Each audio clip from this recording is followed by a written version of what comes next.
বিশেষ করে যুবকদের সামনে জীবন বড় কঠিন। তোমরা যৌবনে আসো, যৌবন শেষ হয়ে যাবে 30, 35, 40-এ। আমাদের সমাজের সরকার, রাজনীতিবিদ, বাণিজ্যিক কোম্পানি, টেলিভিশন, ক্রেতা বিক্রেতা সবাই চায় তোমাদের যৌবনকে পুঁজি করে তারা বড় হয়ে যাবে। তারা যৌবনকে মাতিয়ে দেয়, মাতাও মাতাও যৌবন, বন্ধু খোঁজো, বেশি কথা বলো, বেশি সিম কেনো, বেশি মোবাইলে টাকা দাও, বেশি জিনিস কেনো, এই সেই কথা বুঝতে পারেন। কিন্তু জীবন কি যৌবনেই শেষ না তারপরও আছে? তারপরও আছে। যদি একটা উদাহরণ আমি মাঝে মাঝে দিই, দুধ যখন আমরা জ্বালাই, দুধ জ্বালাই না, একজন আধা কেজি দুধ কিনেছে, হাড়িতে দিয়েছে, আধা হাড়ি হয়েছে, জ্বালাচ্ছে, হাড়ি ভরে যায় না?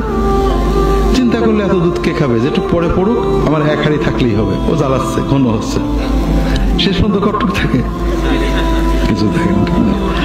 আমাদের যৌবনটা হলো এই উদ্বেলিত, পড়ে যায়, কথা বোঝেন না? যৌবনে কিন্তু গ্রোথ থাকে, এই জন্য যুবকেরা বুঝতে পারে না কি পড়ে যাচ্ছে। কিন্তু যখন যৌবন পার হয়ে 40, 45, 50-এ যাবে, তখন দেখবো অনেক কিছু হারিয়ে গেছে। এই জন্য পাতিলে আর কিছু নেই। এই জন্য যৌবনে সচেতন হতে হবে। তুমি যদি যৌবনকে উপভোগ করতে চাও, কোনো কিছু শোনা লাগবে না, যৌবন আনন্দেই যাবে। যৌবনে মার খেলে ব্যথা থাকে না, কষ্ট পেলে ভুলে যায়, বন্ধুরা একবার ফুর্তি করলে সব ব্যথা ভুলে যায়, যৌবন ফুর্তিতেই যাবে। কিন্তু তুমি যদি যৌবনের পরে জীবনকে ভোগ করতে চাও, 40 শুধু নয়, 50, 60, 70, 80 সেই জীবনটা তুমি সুন্দর করে কাটাতে চাও, তাহলে এখনই সচেতন হতে হবে। একটা হলো নামাজটা ভালো করে ধরতে হবে। নামাজ পারি না পারি হাজিরা দিতে হবে, নামাজ শিখতে হবে, বুঝে নামাজ পড়তে হবে, নামাজের ভিতরে আল্লাহর কাছে চাওয়া শিখতে হবে।